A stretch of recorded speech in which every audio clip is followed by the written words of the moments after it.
Okay, so a few issues here. The low poly and the high poly look good. They look relatively close, although you've kind of lost a little bit of width on the low. You might want to just scale that out manually. But the entire low poly is way over the try count. It needs to be under 5,000 triangles, not 5,000 faces, which I think is the mistake you've made there. Luckily, it looks like this is going to be pretty easy to reduce the poly count on. I can definitely see edges we don't need. So I'm just going to go through and clean as many of them up as possible.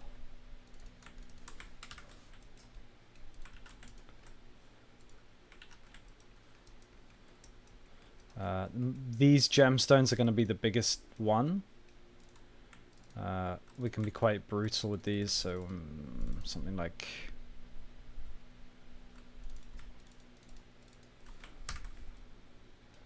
that maybe, or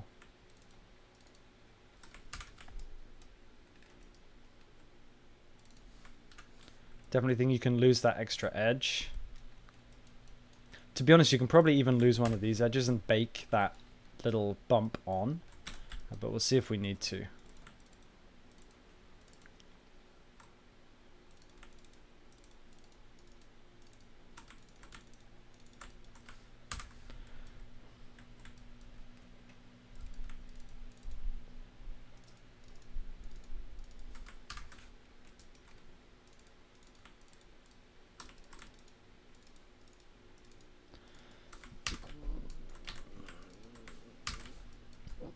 So also one of the issues is you have overlapping UVs, but we need to get the poly count down before we can look at the UVs.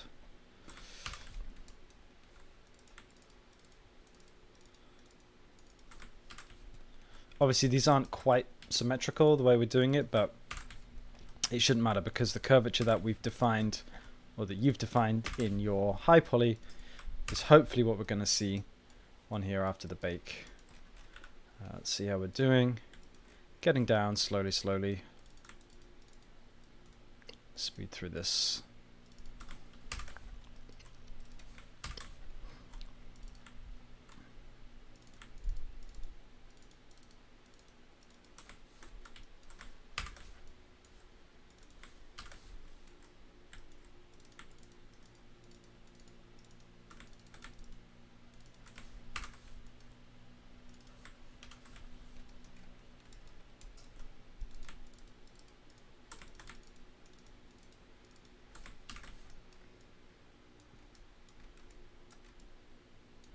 One thing you can also do on shapes like this is grab one of the edges here at the top, so one of the outside edges of the front face triangles, and collapse the edge. You can do that on every other, or on every single one. Sadly not an even number. Get a result like that, which is, let's see, 64 tries versus, why is that one less? Not sure. In this case, I don't think we need to. 8,000.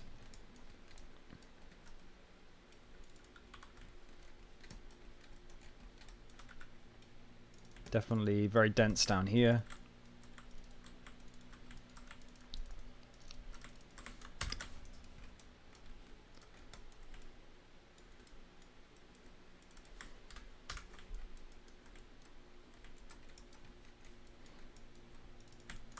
I remember that these reductions are exponential, right? So I'm removing 2 triangles here, 2 triangles here, and that's all the way around the mesh. So with one edge selection, we lose a lot of tries.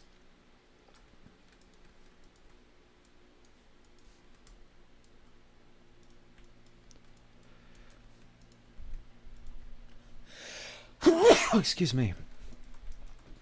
So one thing I'm noticing is the amount of radial edges is really high, but you need to keep the same amount around here, right? If we start deleting these edges, you're going to start seeing straight sides. But what we can do is we can isolate this piece, and we can look. Oh, there's definitely edges we can lose up there. Let's keep that one, remove those two. Remove that one.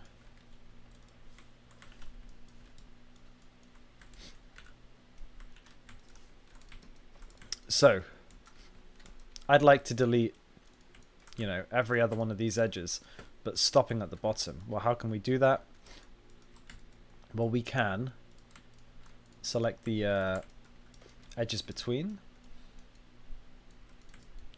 Why does that go all the way? Ah. Well, actually, it's a good point. This is also an easy reduction. Merge faces to center. Big reduction there. It's already done up there.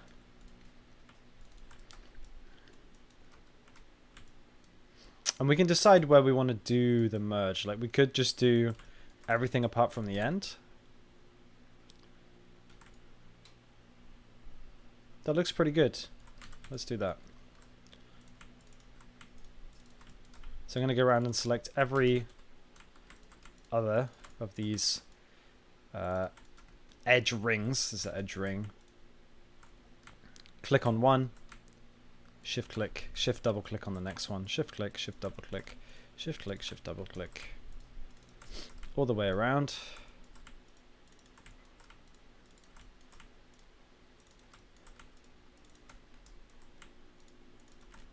And then we want to preserve this outside edge, right? So we're going to deselect this loop, control left click, control double left click on the adjacent edge.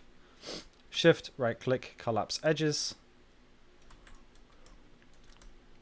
We've preserved the perimeter around the outside, but we've lost a lot of edges on the inside. A nice easy way of doing that. Let's get rid of that one. To be honest, this edge is not really doing much. We could just get rid of it. And this one. I'll leave them for now. In fact, what I'll do is I'll collapse the edge. So we do have one extra edge. So there's a bit of a difference between our low poly and our high poly. It seems like you may just need to literally scale it out a tiny bit to match.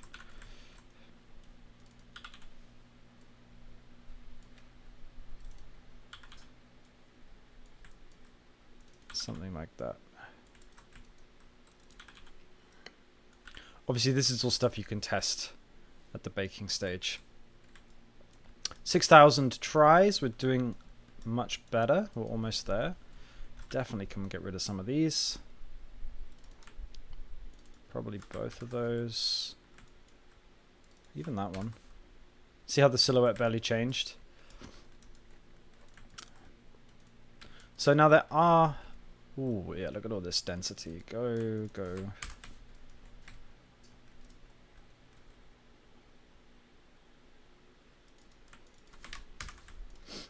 You know, for a bake, sometimes you actually want a simpler geometry underneath.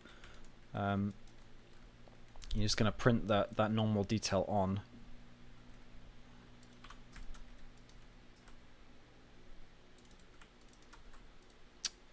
It's very hard to select that one.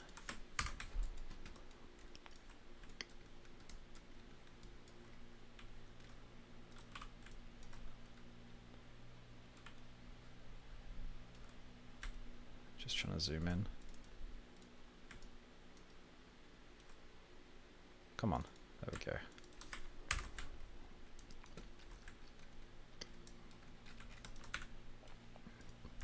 Low poly's at 6,200.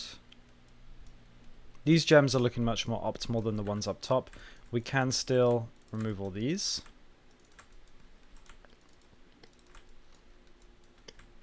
Probably that edge as well. Because you notice it's adding a little bump to the silhouette, but I think we can get away with just baking that on.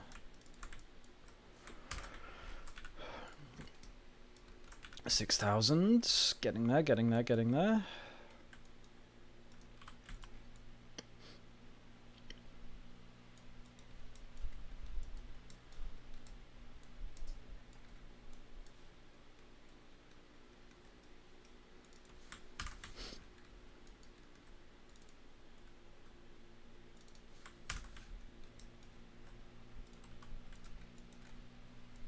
If you're struggling to select an edge, you can do something like this. Convert your selection, deselect the edge you don't need. So face, double click face, control right click, two edges to edge perimeter, deselect that edge, delete the edge we want to delete.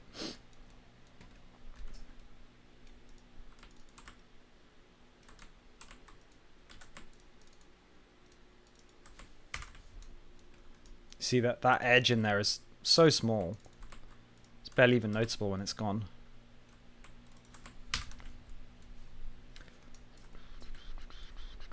One more.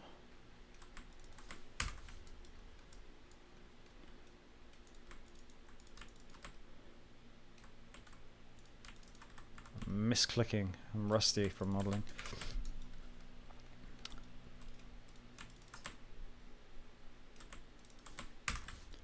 And obviously, like, if I was modeling this myself, I would make sure I'd got the low poly gem right and then duplicate it around the mesh rather than manually kind of tidying this up as we go.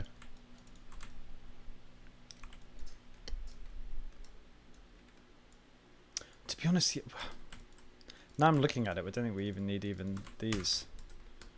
You know, just baking onto the simple shape. We'll test it. We'll test it in the bake.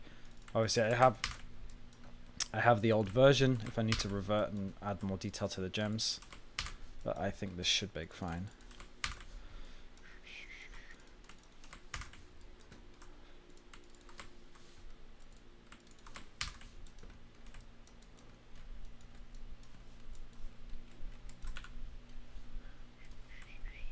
$5,600, we are so close.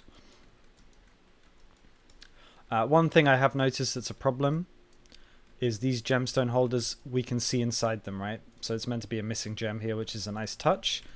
But this is black for us in Maya, but in Unreal, this is going to be transparent. You can see through back faces. So all we need to do is just extrude this. I'm hoping...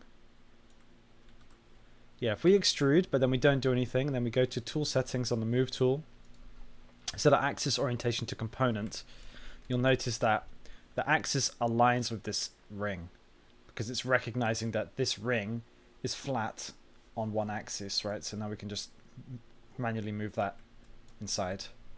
Same here. Hit Ctrl+E to do the extrusion, but we're not going to use the thickness or anything. We're just going to press W to switch from the extrusion tool to our move tool, still on component axis orientation, and we're just going to move that inside the mesh. That one's a little bit off for whatever reason, but we can just align it manually.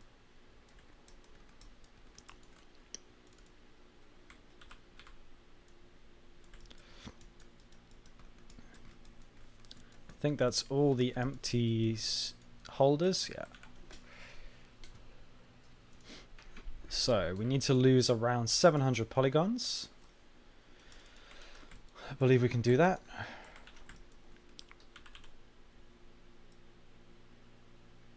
Seems like you just lost a tiny bit of thickness to everything in the Retopo. So all I'm doing is just manually scaling it to match the high poly. So in this case, I just use soft select to bring that piece out so it's as close to our high poly as we can get it.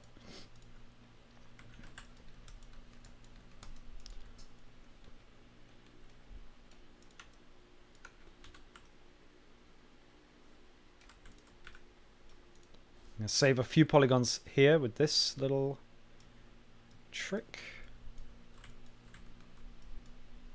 I mean, I do believe you want to keep that nice point on the end, so we don't want to mess with it too much. But the geometry looks really good there, so I'm not going to delete anything. I believe we can lose that edge. Oh, maybe not. Now, it seems like you've been quite good with your Retopo here. Like, everything that needs to be there is there. Glass top. Once again, scaling outwards. Nice alignment with the low. It doesn't matter if it clips through tiny bit. Top gems.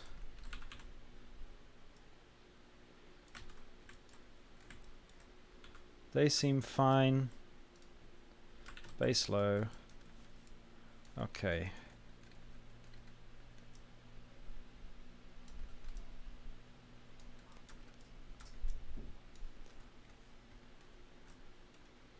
Let's get rid of that one.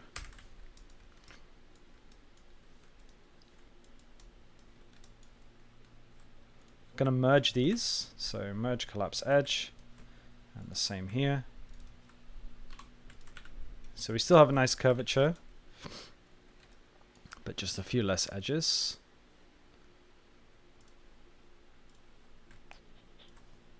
$5,590. Oh, it's tricky.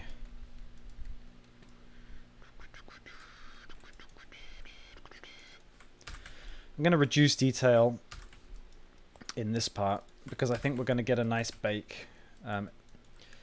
What I want to kind of emphasize in this particular help video is that you don't need an exact copy of the high poly geometry to bake onto, right? We can have a simplified version, and the normal maps that we're going to basically print on top of this are really going to do a lot of the work for us at making this look believable.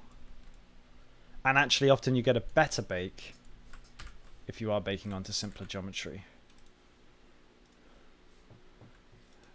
373. So we just need to lose a tiny bit more. I'm going to go around and remove this detail on the gemstones.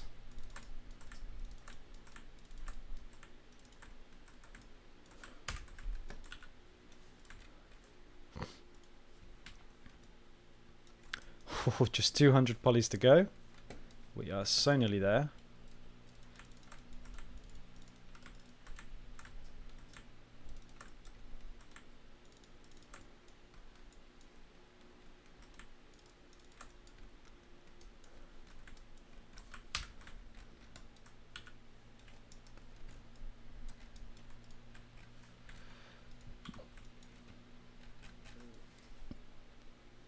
$69 polys to go.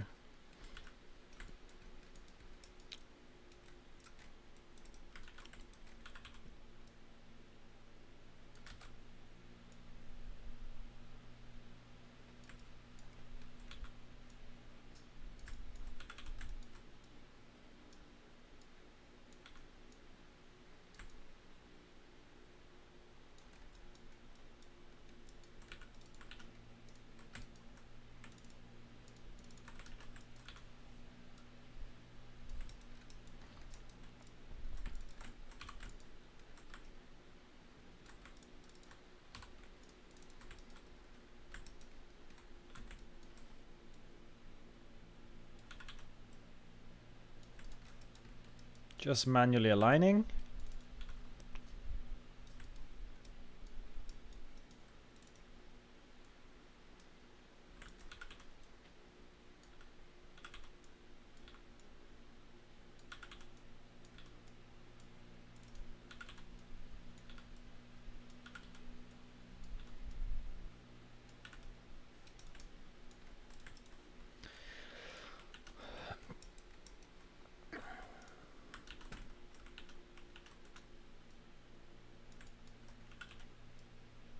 So everything seems a little bit scaled down. I'm not sure why. I mean, I can fix it manually, so it's fine. But you just got to be aware that stuff needs to be in the same position on the high and the low for the bake to work.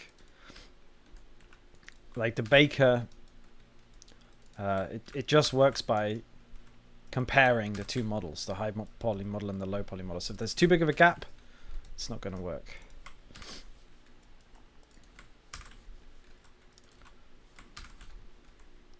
Well, since I'm probably below the poly count now, but I started deleting these edges, so I'm going to delete them on all of them just so they all look the same. Might be a little bit too far below now. Yeah, 4,871, but that's perfect. Alignment's looking good on those gems, and the base. Glass low. Yeah, it definitely needs to come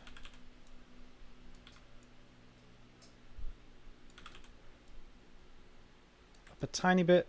Perfect. And we can see a little gap under here. So what I'm going to do is just extrude this edge in. Just scale it in like that. So that's a use for some of our spare polygons. We've still got 100 to work with, so if we can see any more little holes like that, like inside here. Just want to make sure there's no way you can see, you know, through the mesh. In here looks okay, because you notice you've got an interior face there, so that should be fine.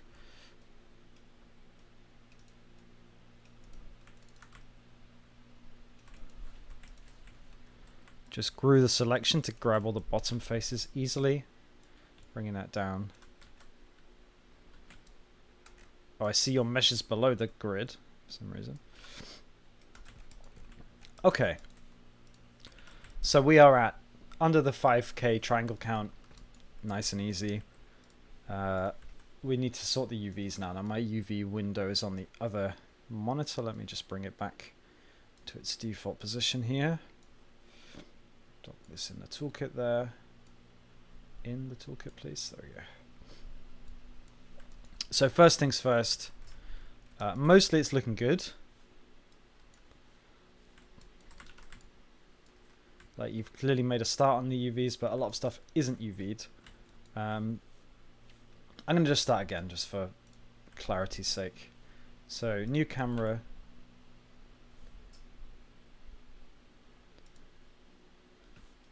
Never seen that error before. There we go. And what I did is I just did a camera based and then I laid out the shells just so I can see what I'm working with. I know that the gemstones, they're basically just a little semicircle, right? You could cut every gemstone, but I actually think the easiest thing is to just grab all the gems. Base gems, top gems. That's all, but it also includes the empty gemstone holders. But let's do a quick unfold on those.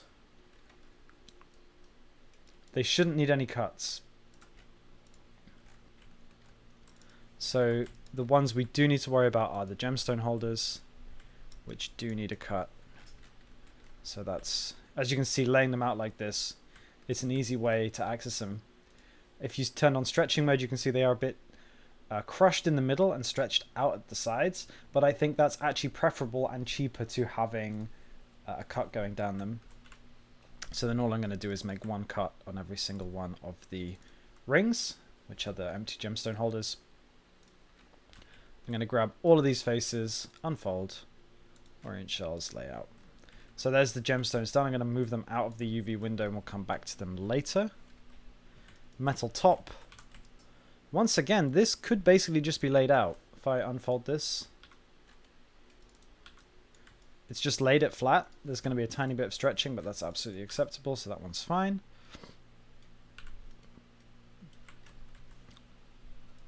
So cap. Round shapes, always a bit more tricky. How would I approach this one? Probably... Well, we definitely know we can have a cut under here because no one's going to see this edge. It's tucked into the top of the bottle. And also, this seems like a good place for a cut, right? Because it's out of the visible side of the thing. And let's just try one cut going up all the way to the top. So we're left with this piece, which is the top piece. Need to increase that cut all the way. Now round shapes are always tricky. There's always going to be stretching. You can decide whether you want more seams or more stretching. In this case, I'm going to leave it with more stretching. Obviously, if you start texturing this and it looks terrible, maybe just cut down the other side in the same way. Cut it into two halves and do it that way. So we've got this piece, which is the bottom piece. That's fine. And this piece, which is the side piece. Obviously, if you want to put a specific pattern on this, you may need to do a more specific UV unwrap. You might need to use like the cylindrical projection something like that, but I'm just going for a quick compromise on how you might do it. So this might be a good case for cylindrical. If we create a cylindrical projection, check the grid, which is hidden there. You see my squares are a little bit stretched. Just need to get them to be square.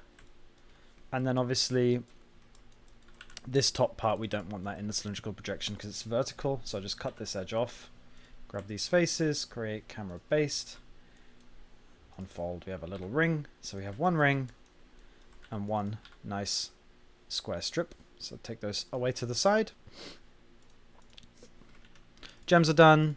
The base. So I'm going to take the bottom off this and the top. Let's grab that one. So those are the two pieces I took off. Unfold orange shells layout. And I'm left with this side, right? So what I think I'm going to do is I'm going to cut here in the gap where it's hard to see, and I'm going to cut inside here as well. This piece and this piece I'm just going to unfold into two rings.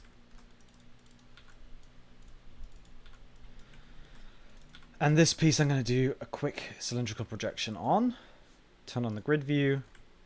Check my squares are square, which they largely are. You know, they're always going to be a bit of variation depending on the width, but that looks pretty good to me.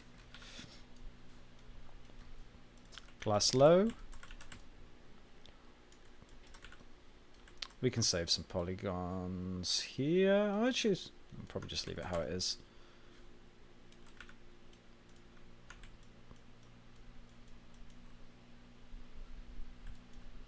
I mean, I don't think it makes any difference now I think about it. Yeah, let's just leave it. Those are quads, it's fine. How would I do this one? Well, we know that this part is going to be hidden by the base, so I'm going to cut this off. Unfold orange shells. We're left with this. Another cylindrical probably.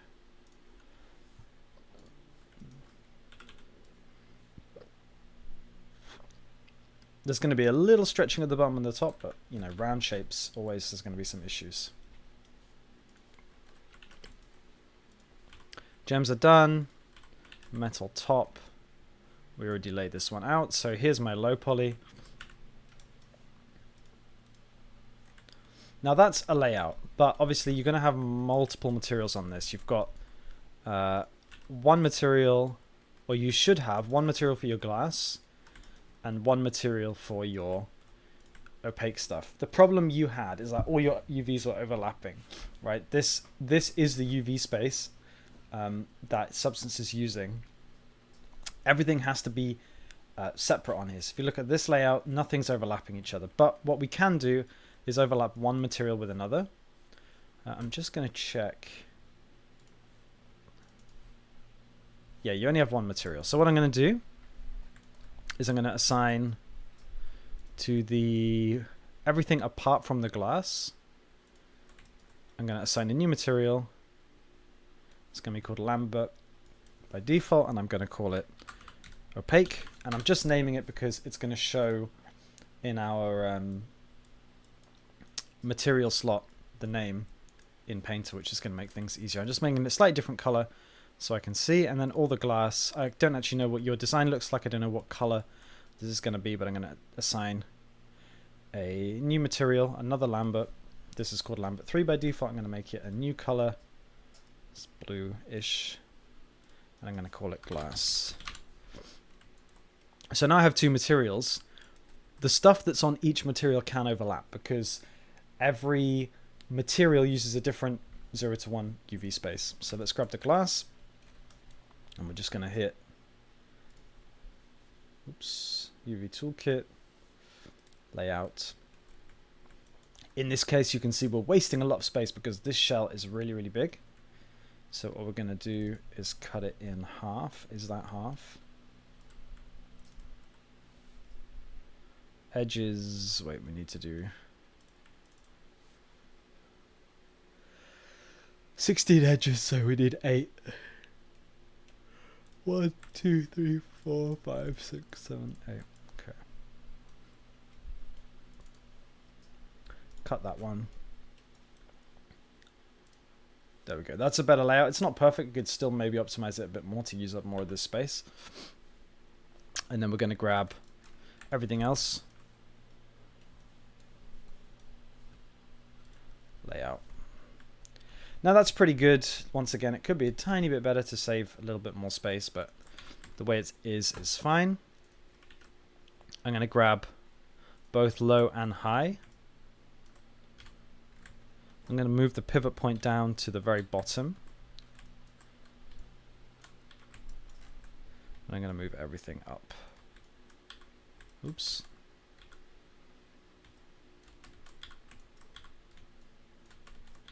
Huh. Oh. It's because I have groups selected. So if you have groups selected, you need to turn off preserve children. Yeah, there we go. Because these individual parts are children of the group. So we have the low poly. I'm just going to check the names, and I'm going to move them into the same order so it's easy to check. It looks like you've done the names all correct. Base low, glass, base gems, metal top. Yep, looks really good. One thing I'm going to do just before we go to bake is mesh display, unlock normals. Mesh display, soften edge. We want all the edges soft if possible for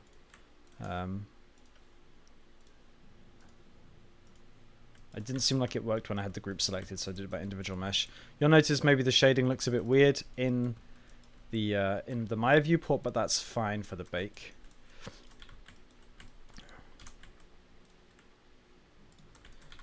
Gonna move all my pivot points to the center just to be sure. Delete history, freeze transformations. I'm going to export this as the low, so I'm going to call this Simon_low. And I'm going to call this one, you guessed it, Simon_high, both FBX. These are the only settings you need. Smoothing groups on, smooth mesh on. Triangulate needs to be off because it's not compatible with smoothing groups. This has a material on that can't be exported, but that shouldn't be a problem. File, new. I'm going to be in the Unreal Engine template. UV tiles should be off. Select from my desktop, Simon_low. So there's the mesh in Painter. It looks okay as is. And we're going to do a quick bake, test bake. So for the first thing to do is set the resolution, the output size to 2K. And we're going to pick our high definition meshes. So there's a high definition meshes input here with a file browser icon. Grab that, grab the high poly. And I'm just going to leave the settings as they are and bake.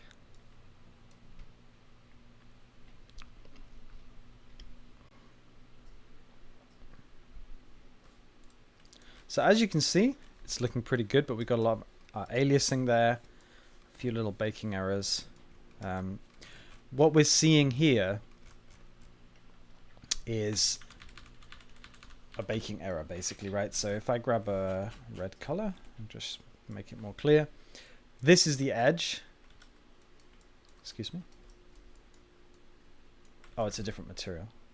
Opaque. So this is the edge of one part, but you can see that it's been printed onto here because the ray has been cast through and it's caused that error. That's why we're going to be baking by mesh name. So I believe you already set it up, but the idea is that when we bake by mesh name, when the baker casts a ray, it's going to look at metal top high and metal top low on their own. It's not going to include all the other parts of the mesh until that part is baked individually. It basically bakes everything individually and puts all the pieces back together. So if we turn that on now, so the match option down here in the baking window, obviously I've just gone to bake mesh maps again to open the same window. Match by mesh name. as you can see, the default suffix is underscore low underscore high, which you should already have set up correctly. We'll bake again and see what happens.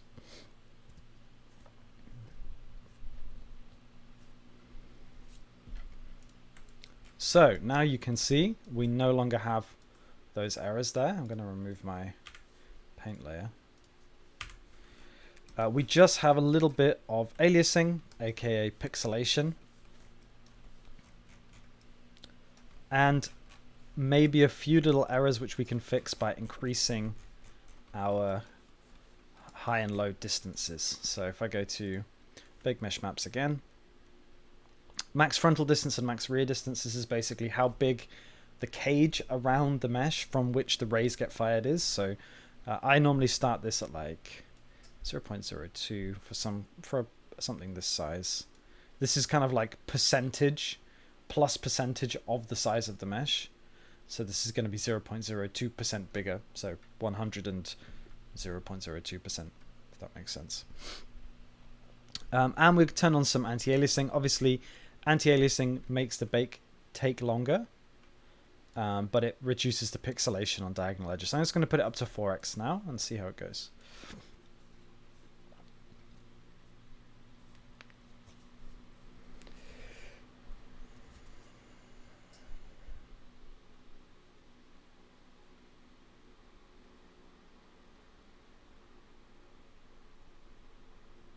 So as you can see, it's taking a little bit longer, but that's to be expected.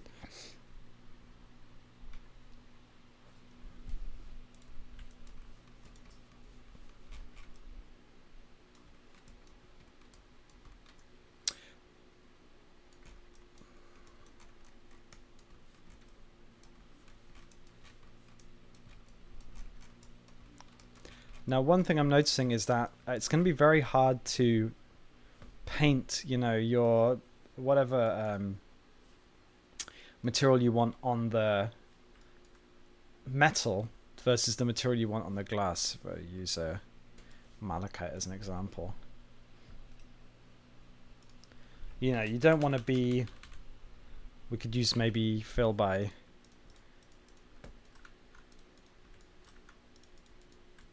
it's going to take ages, right?